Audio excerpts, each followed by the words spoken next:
You ask Tiger to solve. This deals with linear equations with one unknown. The final result is a equals 6. Let's solve it step by step.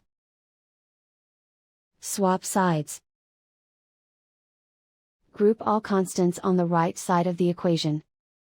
Add 14 to both sides.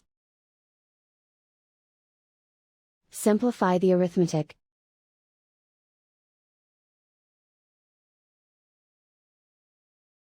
Isolate the a.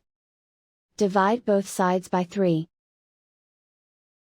Simplify the fraction. Find the greatest common factor of the numerator and denominator.